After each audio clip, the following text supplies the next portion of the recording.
আসসালামু আলাইকুম সম্মানিত কবুতর খামারি ভাই ও বোনেরা, স্বাগত জানাচ্ছি আমার কৃষির নতুন আরও একটি ভিডিওতে।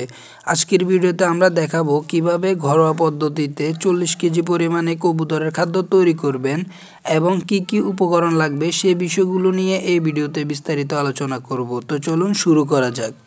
আমরা যারা কবুতর খামারি আছি, শখ করে কিংবা বাণিজ্যিকভাবে কবুতর এবং বাচ্চা উৎপাদনের জন্য পুষ্টিগুণ সমৃদ্ধ খাবার খাওয়ানো খুবই জরুরি। কবুতরের সুস্থতা এবং শারীরিক গঠন ও সুস্থ সবল রাখতে কবুতরকে সবসময় প্রোটিন সমৃদ্ধ এবং ভালো মানের খাবার খাওয়ানো দরকার।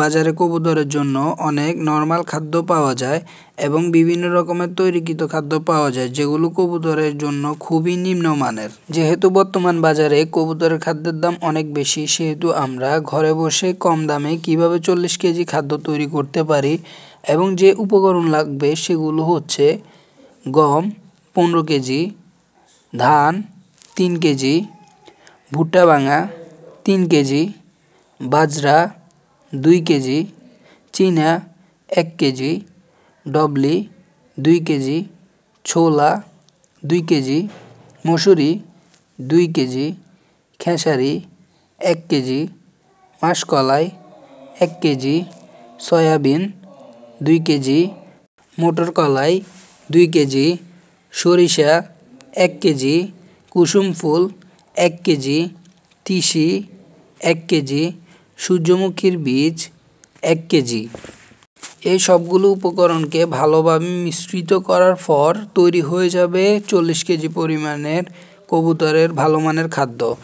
যেহেতু এই খাদ্যে পুষ্টিগুণ সমৃদ্ধ সকল উপকরণ রয়েছে, সেহেতু কবুতরের জন্য এই খাদ্যটি খুবই গুরুত্বপূর্ণ এবং খুবই স্বাস্থ্যসম্মত। ঘরোয়া পদ্ধতিতে তৈরিকৃত এই খাদ্য খাওয়ালে কবুতরের বাচ্চার গ্রোথ এবং কবুতরের স্বাস্থ্য সবসময় ভালো থাকবে। আপনারা যারা শখের বশে কবুতর পালন করে থাকেন, তারা খুবই কম খরচে এই পদ্ধতিতে খাদ্য তৈরি করে নিতে পারেন। আমিও নিজের খাদ্য নিজেই তৈরি করে কবুতরকে খাইয়ে থাকি। নিজের হাতে ঘরে কবুতরের জন্য খাদ্য তৈরিতে প্রধান দুটি সুবিধা পাওয়া যায়, তা হচ্ছে এক, কম দামে ভালো মানের খাদ্য উৎপাদন করা যায় এবং দ্বিতীয়টি হচ্ছে প্রোটিন সমৃদ্ধ সকল উপাদান নিজ হাতে দিলে কোনো সন্দেহ থাকে না এবং বাজার থেকে কেনা খাদ্যের চেয়ে এই খাদ্যের গুণগত মান অনেক ভালো থাকে। আজকের ভিডিওটি এ পর্যন্তই। পরবর্তী ভিডিও আসা পর্যন্ত সবাই ভালো থাকুন, সুস্থ থাকুন এবং আমার কৃষির সাথেই থাকুন। ভিডিওটি ভালো লাগলে অবশ্যই লাইক, কমেন্ট, শেয়ার করে আমাদের পাশে থাকবেন। ধন্যবাদ।